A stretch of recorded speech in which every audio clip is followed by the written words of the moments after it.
Non, je n'ai pas disparu. Non, je suis toujours là. Qui dit fatigue dit réveil, encore sourd de la veille.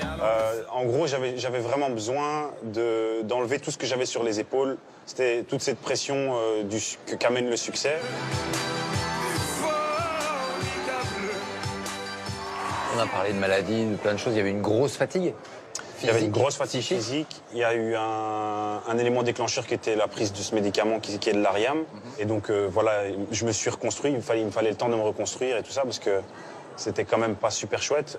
Ne plus faire confiance à son psychisme, c'est quelque chose qui est quand même assez perturbant. J'ai pas envie de vexer les gens qui sont venus à mes concerts en disant ça, mais c'est vrai que ça devenait un petit peu moins un plaisir, quoi. Ça devenait vraiment un vrai métier.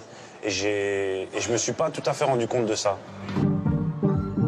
À un moment, quand on travaille de trop, on arrive à un burn-out, ce qu'on appelle aujourd'hui burn-out.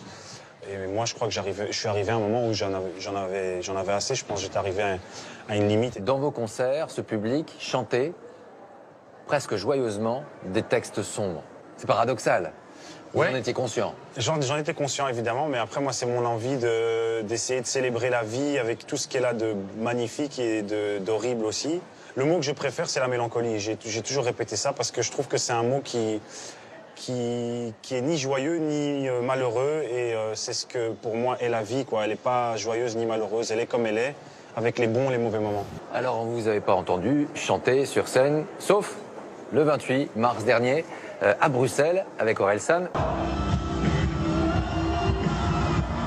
Qu'est-ce que vous avez ressenti en retournant sur scène? Ça vous a plutôt rassuré ou au contraire vous avez dit justement, je pense que je vais prendre mon temps? Non, ça m'a plutôt rassuré. C'est la scène et si j'ai fait 200 concerts, c'est pas pour rien. C'est que quelque part, j'aime faire ça. Et ça me rappelait des souvenirs, évidemment. Je reconnais que c'est quelque chose dont je pourrais pas me passer. Par contre, la façon dont j'envisagerai la suite ou une tournée ou tout ce qui suit, un album et tout ça, ce sera un rythme beaucoup plus sain et beaucoup plus reposé avec toute l'expérience que j'ai déjà acquise jusqu'ici.